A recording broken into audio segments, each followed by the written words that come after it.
Bonjour à tous. Dans le cadre du module conduite de projet, je vais prendre quelques minutes pour vous présenter un des outils support à la conduite de projet, qui est la matrice de criticité des risques, que vous allez utiliser bien sûr lors du prochain TD, le TD numéro 3, inscrit durant la semaine prochaine, la semaine du 6. Pour démarrer, nous allons d'abord clarifier la notion de risque. Qu'est-ce qu'on appelle un risque? Un risque est tout événement de nature à empêcher une organisation à atteindre ses objectifs ou alors à saisir des opportunités. Donc le risque, c'est la combinaison de cet événement indésirable ou alors menace. La menace va exploiter une vulnérabilité ou une faiblesse quelque part sur un actif de l'entreprise de manière à occasionner un impact sur cette entité. On va le voir sur un exemple. Si on prend l'exemple d'un domicile, l'objectif c'est pour nous, c'est avoir un domicile sécurisé. La menace serait par exemple, l'événement indésirable serait le cambriolage. Le cambriolage sera possible parce que une des vulnérabilités serait par exemple ne pas avoir un système d'alarme et l'impact occasionné serait la perte de biens de valeur, voire tout un ensemble de dommages qui seront occasionnés par les malfaiteurs. Regardons maintenant un autre exemple, un peu plus complexe, sur une entité plus importante. Il est d'actualité, c'est la crise de la pandémie du Covid-19. Quand on voit la pandémie Covid-19 et quand on prend les pays, tous les pays à travers le monde, l'objectif des pays pendant cette crise-là, c'était de préserver la santé de leurs citoyens. Les menaces, bien sûr, pendant cette période étaient nombreuses, les événements indésirables. Par exemple, l'entrée des personnes à partir des frontières, donc c'est des personnes qui sont peut-être contaminées, donc ils arrivent, l'entrée des personnes était une menace, le regroupement des personnes était aussi considéré comme une menace, la pénurie du matériel médical était une menace aussi, ils sont nombreux donc ces menaces, les vulnérabilités associées, c'est les citoyens qui n'ont pas la même immunité, dans certains pays, la population à risque est plus élevée, notamment les personnes âgées, fragiles. La capacité des hôpitaux, c'est aussi une faiblesse. La disponibilité du personnel médical, la santé économique des pays, etc. Et les impacts occasionnés par ces menaces, les décès, l'augmentation des contaminés, les désagréments liés au confinement, le ralentissement de l'économie, la mise en chômage de la population, d'une partie de la population, etc. Donc là, vous avez une idée sur une analyse, en fait, une compréhension du risque à travers un cas plus ou moins complexe, le cas du Covid-19. Très bien. Ce qui nous intéresse, nous, c'est le contexte projet. Donc, je rappelle, on l'avait déjà vu dans le chapitre 1, on avait dit que la gestion ou le domaine de la gestion des risques est un domaine à part entière dans le management de projet. Et quand on déroule une démarche de gestion de projet, on va le voir dans le chapitre 2, on a trois grandes étapes.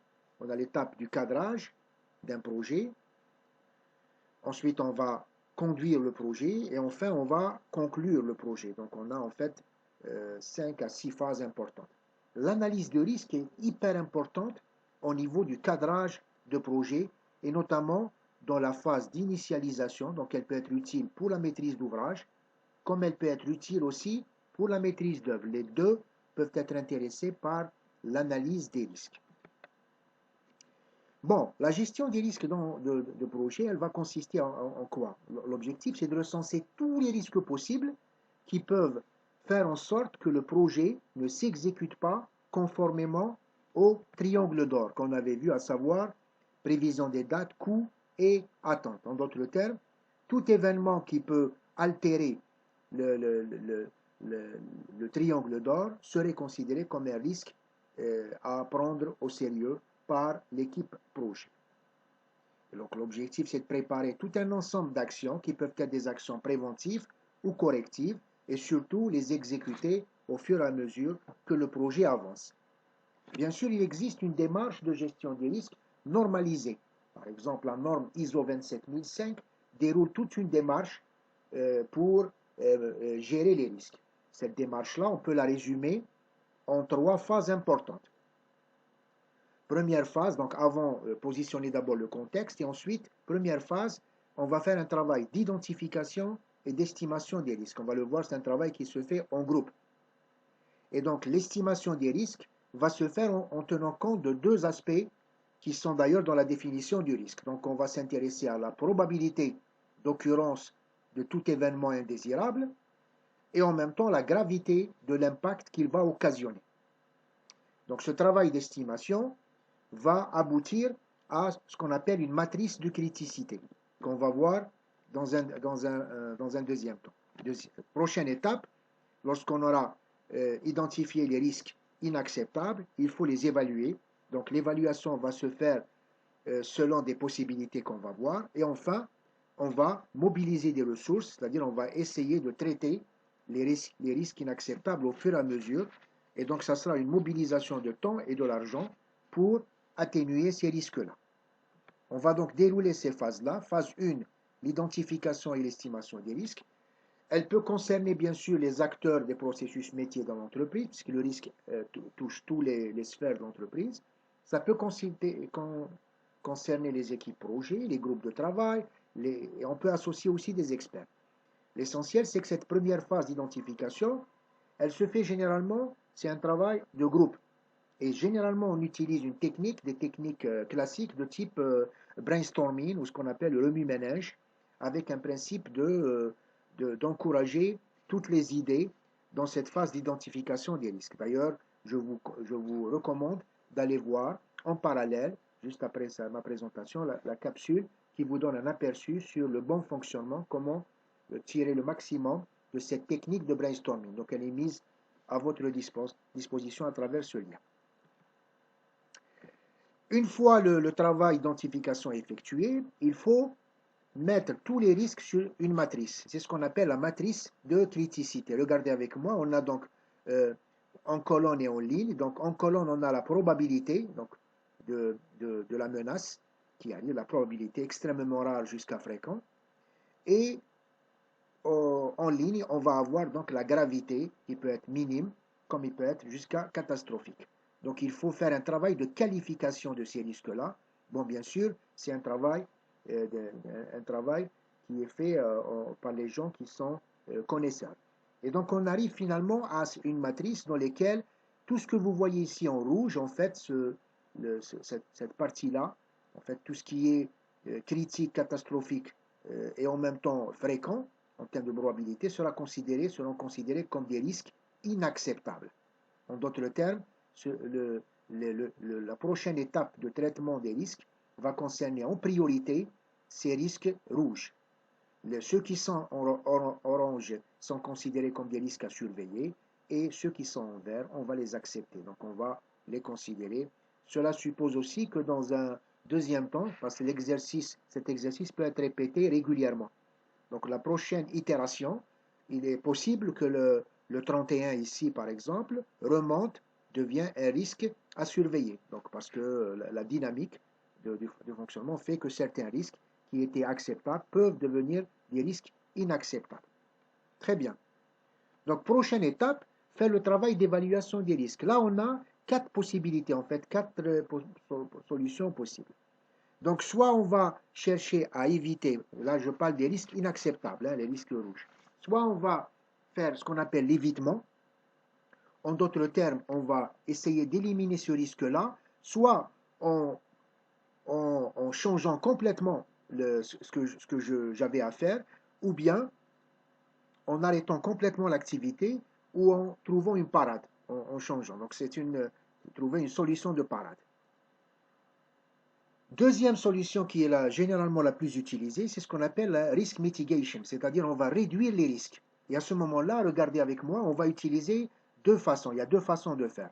Soit c'est des actions de protection, c'est-à-dire on réduit plutôt la gravité de l'impact, c'est-à-dire c'est un travail de protection. Soit on va plutôt travailler, c'est-à-dire on va réfléchir à comment réduire la probabilité. Si la probabilité est très élevée, comment faire pour réduire cette probabilité que l'événement arrive? À ce moment-là, on fait un travail de prévention. Troisième solution, on transfère le risque à un tiers, c'est-à-dire à un autre organisme, par exemple en souscrivant une assurance. En d'autres termes, ou là en signant un contrat avec une entité. Donc on va partager le risque avec une autre entité. Et enfin, quatrième solution, on accepte, les managers décident d'accepter ce risque-là. On va voir ça sur un exemple. Avant ça, donc, je voulais juste dire que la stratégie, comment va se faire le choix entre ces stratégies-là, au moment où je vais mobiliser les ressources, je vais trouver les moyens. En fait, il faut faire un chiffrage coût-bénéfice parce que chaque solution, elle a des avantages et des inconvénients. Donc, il faut trouver un équilibre parce que le temps et l'argent sont importants dans le dispositif. Donc, des entreprises qui n'ont pas suffisamment financièrement vont peut-être accepter certains risques, alors que les autres vont chercher à mettre des solutions de type réduction du risque. Donc là, le choix de stratégie dépend énormément de l'entreprise et du travail de chiffrage. Terminons par deux exemples. Un premier exemple concernant pour un risque inacceptable, par exemple, quelqu'un qui a un immeuble.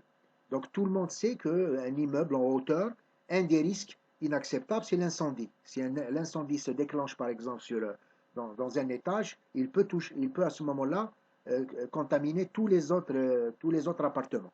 Et donc là, par exemple, les solutions qui sont possibles, le traitement, comment on peut faire? Soit on peut faire de l'évitement, par exemple, si je n'ai pas encore commencé ce projet-là, je peux décider à ce moment-là de ne pas construire d'immeubles, mais de plutôt construire des villas ou là, des appartements en rez-de-chaussée, un étage max. C'est-à-dire, mais à ce moment-là, cette solution-là va me demander d'augmenter l'assiette, c'est-à-dire augmenter le terrain que je vais utiliser pour construire. Donc ça peut être une solution coûteuse, mais l'essentiel, c'est une solution qui permet d'éviter de me retrouver dans cette situation d'incendie qui se propage de bas en haut. Deuxième solution, la réduction. Là, en matière de protection, par exemple, je peux réduire la gravité de l'impact de l'incendie. Si l'incendie arrive, par exemple, à ce moment-là, je peux installer des issues de secours, mettre des extincteurs. Donc, c'est des aspects qui peuvent être utiles parce que si l'incendie arrive, au moins, les gens peuvent sortir par les issues de secours. Mieux que ça, je peux travailler sur la probabilité d'occurrence de l'incendie. À ce moment-là, je vais dire, pour ne pas avoir à subir un incendie du tout, il va falloir faire un travail de prévention. Pour cela, par exemple, je vais interdire à toute personne d'entreposer des matières dangereuses, inflammables. Je vais installer un paratonnerre, je vais installer des détecteurs de fumée dans les étages, des extincteurs, etc.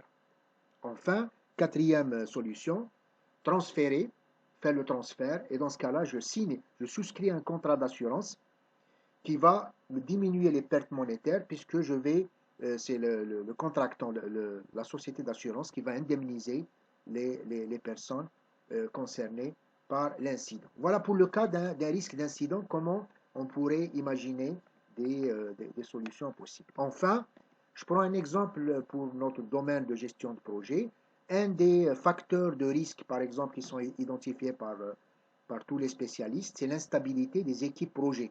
En d'autres termes, par exemple, on pourrait prendre comme risque le départ anticipé du chef de projet. Par exemple, imaginez que ça c'est un risque si le chef de projet est amené à partir pour diverses raisons, maladie ou... Donc je peux imaginer à ce moment-là, a priori, le considérer comme inacceptable et je peux imaginer des solutions a priori. Donc par exemple, une des solutions pour l'évitement, par exemple, je n'ai pas de solution pour l'évitement, mais par contre, je peux réduire la gravité de l'impact du départ en organisant l'équipe. Par exemple, je peux mettre dans mes équipes un assistant chef. Et à ce moment-là, si par hasard le chef part, eh bien l'assistant prend le relais, il prend sa place. Moi, j'ai vu ça dans certaines situations où on avait affaire à un chef de projet et à son assistant. Peut-être c'est fait dans cet esprit-là.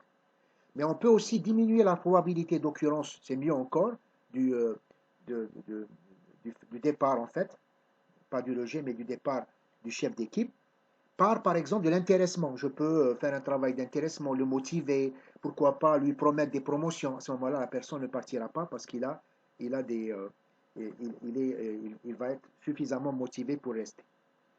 Quatrième solution, faire un transfert, signer un contrat à ce moment-là, c'est une autre solution. Je signe un contrat avec un prestataire et le prestataire sera chargé lui-même de mobiliser les équipes et de gérer les situations d'instabilité qui peuvent survenir. Donc je transfère ça sur le prestataire. Voilà, sinon je ne fais rien et je gère, c'est-à-dire j'attends à ce que je me trouve dans cette situation, mais l'anticipation, c'est mieux.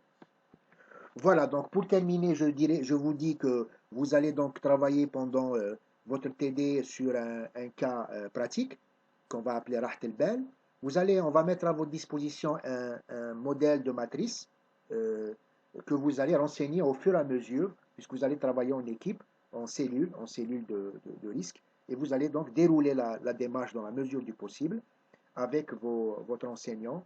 Voilà, je vous dis bon courage à tous et j'espère que cette présentation va vous aider à mieux appréhender ce domaine important, le domaine de la gestion des risques, dans le cadre de la gestion de projet. Je vous remercie.